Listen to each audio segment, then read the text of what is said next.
Le salariat va-t-il disparaître ou en tout cas va-t-il vraiment évoluer avec la crise sanitaire que nous vivons aujourd'hui?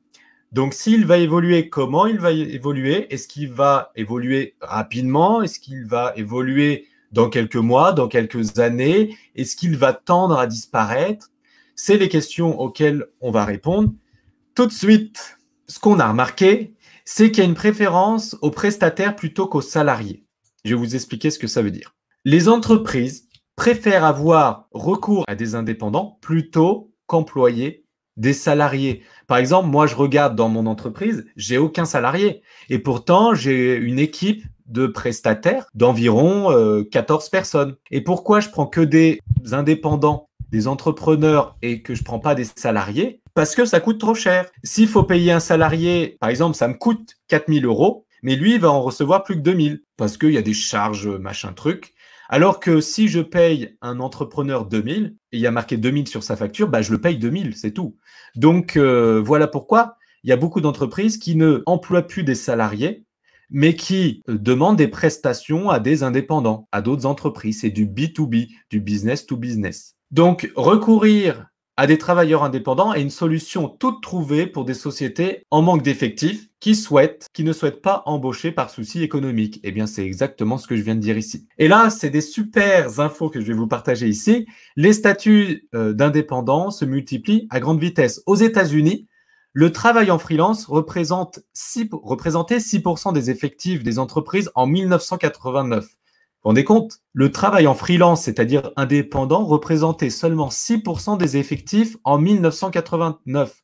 Aujourd'hui, le recours aux indépendants par des sociétés a augmenté de 66% ces 10 dernières années. C'est énorme. Donc, cette demande massive de la part des employeurs donne naissance à la big economy, un système où les postes temporaires et où les travailleurs indépendants engagés à des cours se multiplient. Donc, pour d'autres entreprises, en fait, ce qui les séduit, c'est surtout le fait de pouvoir réduire les coûts. Alors, l'entrepreneuriat aux États-Unis et en France. Et là, j'adore cette étude que je vais vous partager ici. Upwork et le syndicat Freelancer Union, que vous connaissez peut-être, ont publié des résultats d'après une enquête annuelle. Il faut savoir, et là écoutez bien parce que c'est hyper important, 57 millions d'Américains travaillent en freelance. 36% de la population active américaine contre seulement 12% en France. Donc on voit déjà qu'en Amérique, il y a 36% de la population américaine qui est indépendant et il y en a seulement aujourd'hui que 12% en France. Donc moins de la moitié. En fait, c'est seulement un tiers même. Le travail change.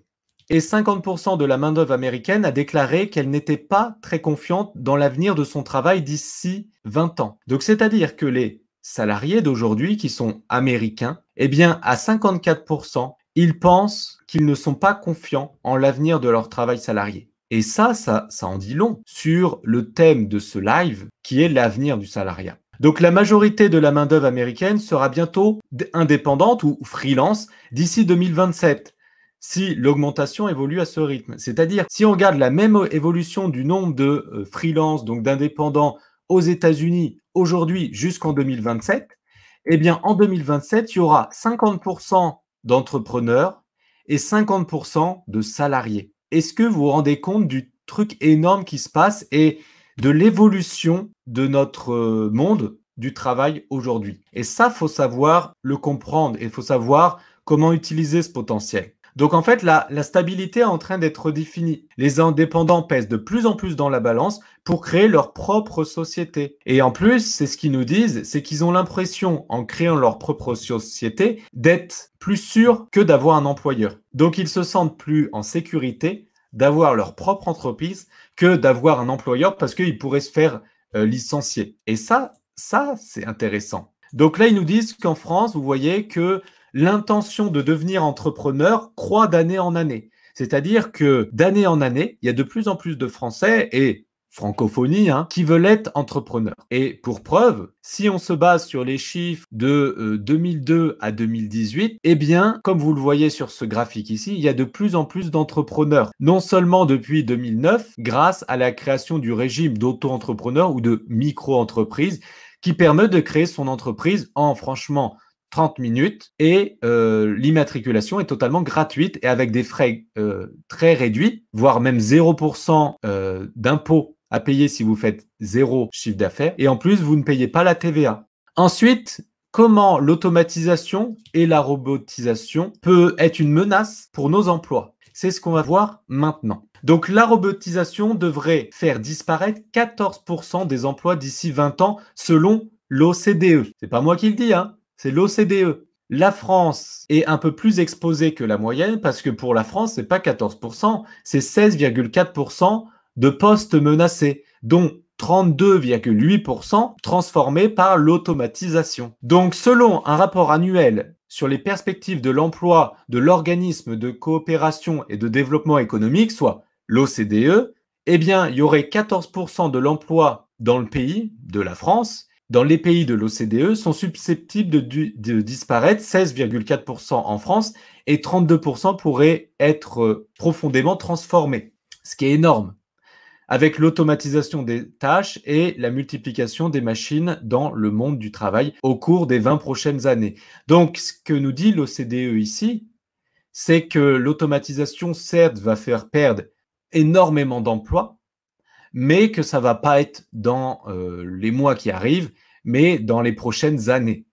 D'accord? C'est simplement l'évolution, là je suis en train de vous parler quand même sur le long terme, c'est l'évolution du monde du travail pour vous prévenir, et ce n'est pas moi qui le dis depuis le début, tout ça, c'est l'OCDE, c'est des articles, c'est des avocats, voilà, concret. Moi je suis totalement du coup objectif. Donc, le directeur de l'emploi du travail et des affaires sociales de l'OCDE estime qu'il est urgent d'adapter le système scolaire aux nouvelles réalités et de donner aux travailleurs des occasions de développer leurs nouvelles compétences par la formation tout au long de leur vie professionnelle, afin qu'ils aient au final le choix entre soit je deviens salarié, soit je deviens entrepreneur. Parce qu'aujourd'hui, on ne nous pose pas la question à l'école. C'est, voilà, tu veux faire quoi comme métier? Point à la ligne. Tu veux être machin, bidule, chouette, quoi? Tu veux faire quoi comme métier? Il n'y a pas vraiment, est-ce que tu veux être entrepreneur? On ne nous pose pas cette question. C'est pour ça que l'OCDE nous dit que va falloir organiser un petit peu dans les prochaines années ce monde scolaire. Et des études prédisent la disparition de 400 millions à 800 millions d'emplois avec l'automatisation. C'est énorme. Certains emplois vont disparaître, certes. Par exemple, moi, je pense que l'emploi de taxi va disparaître, puisqu'on aura des voitures autonomes. Donc, je ne dis pas que ça va être l'année prochaine, hein. Ça peut être dans 10 ans ou plus. Mais c'est voué à disparaître, selon moi. Voilà, parce que les gens auront de moins en moins d'argent et ils ne vont pas s'acheter de voiture, ils vont utiliser les transports en commun, etc. Ou autrement, il y aura des voitures autonomes. Et d'autres vont simplement évoluer. Donc, il faut comprendre qu'il y a des emplois qui vont disparaître totalement. Par exemple, le métier d'hôte de caisse, ça va disparaître totalement. Mais il y a des métiers qui vont simplement évoluer ou des métiers qui vont être créés. Voilà. Donc ça c'est c'est à prendre en compte. Alors maintenant, quels secteurs vont être touchés par le fait d'être remplacés tout ou partiellement par l'automatisation ou la robotisation? Eh bien, en fait, c'est ce que nous dit cet article, c'est que presque tous les secteurs sont concernés, principalement les secteurs de la manufacture, parce que, en fait, ce sont des tâches répétitives, et ça, déjà, les humains n'aiment pas faire des tâches répétitives, et en plus, les tâches répétitives, ça peut être automatisé, robotisé. Ensuite, l'agriculture va évoluer de façon spectaculaire, c'est ce qu'ils nous disent, et ensuite, de plus en plus de tâches seront réalisées par des soutiens de technologies numériques. Et là, il y a un truc important qu'il y avait noté ici. Quels sont les avantages que l'on peut retirer de l'automatisation? Eh bien, en fait, comme lors des précédentes révolutions technologiques, les machines vont accomplir des tâches répétitives, ennuyeuses et parfois risquées. Cela laisse aux humains l'occasion de se concentrer sur des tâches plus novatrices, sur des tâches plus créatives, sur des tâches plus socialement intelligentes. Il y a des tâches pour lesquelles les humains vont conserver un rôle prédominant, par exemple tout ce qui est créativité, tout ce qui est interaction complexe, tout ce qui est intelligence sociale, sont plutôt des choses qui sont gardées pour l'homme. Mais tout ce qui est tâches qui sont répétitives ou automatisables, eh bien ça sera automatisé ou robotisé. Donc maintenant, quelques exemples de jobs ayant une forte probabilité d'être robotisés. Par exemple, les démarcheurs téléphoniques. Ça peut être robotisé. Un peu comme les robots que vous voyez où vous pouvez discuter avec. Les gestionnaires de crédit, les comptables, les chauffeurs de taxi, vous voyez, c'est ce que je disais. Les ouvriers du secteur de la construction. Ensuite, quelques jobs ayant une faible probabilité d'être robotisés, où là, eh bien, ça sera gardé, ces emplois où on ne peut pas les robotiser. Eh bien, tout ce qui est les chorégraphes, les psychologues, les enseignants en école primaire, ou les enseignants tout court d'ailleurs, les directeurs de ressources humaines, les anthropologues ou les archéologues. Donc maintenant, les avantages de l'entrepreneuriat à domicile, les avantages d'une activité en ligne, eh bien, il y a 7 avantages de travailler chez soi. Déjà, vous pouvez créer votre propre activité en ligne. D'ailleurs, vous avez un lien sous cette vidéo. Vous pouvez aller sur activitéenligne.com/cadeau et je vous aiderai à lancer votre activité en ligne. Vous allez du coup pas avoir de patron sur votre dos. Vous êtes libre.